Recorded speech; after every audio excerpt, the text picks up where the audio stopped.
So Craig, the score finally 1-0. You a bit disappointed at the end of the game? Yeah, disappointed to lose the game, disappointed in the nature of the goal that we lost, but it's the fine margins, and I think that it was very like the Centenary Shield games that the boys will face in March and April. So in terms of the preparation, which is ultimately what it was about, it was a really good exercise, and hopefully the boys can step away from it, take the positives from it, but be a wee bit disappointed in what's gone wrong, and hopefully look to put those things right over the course of the remaining prep games that we've got, and be ready to go in March when we play Northern Ireland.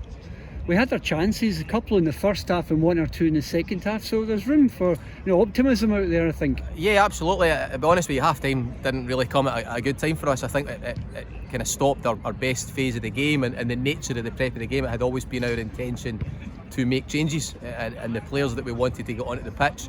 That meant that we took our 2 wide players off, and in a normal game, the way the 2 of them were playing, we probably wouldn't have done that. It's no slight on the guys that went in to their positions, but the pace of Ryan and Jack just before half time was really causing them problems, and ultimately when we got into the second half, we didn't open them up, and that would be the disappointing thing. But yeah, like you say, we made a few chances.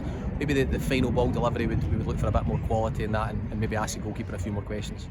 But a good experience for the boys playing competitive international football. Absolutely, and that's what it's all about. I'll be honest with you, what I've just said to the guys in there is that although the result is poorer than the one that we got last year, we've actually taken a lot more positives, because we get a run around from the Australian side when they came over and played us last year, and we were pretty lucky to get a 2 each draw.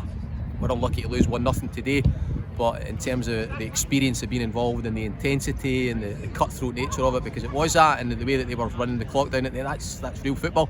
Some of the guys have got experience of that, because that's what they're dealing with week in, week out at their clubs. But for a few of the guys that are primarily still involved in club academy level, it's a new experience, so absolutely really important, and we'll take a lot from it. And finally, what's next, Craig? What's coming up? So we've got two more preparation games planned at the moment. We may look at adding a third. We're playing Glasgow University and Stirling University, so groups of guys who are a wee bit older than us, but will provide us with a physical challenge. They've given us a really important opposition in recent years, so we've got those 2 get-togethers planned, and like I say, possibly a third. And before we know it, it'll be Centenary Shield time. So time flies, and the guys are in there disappointed, but obviously look forward to coming back together as a group.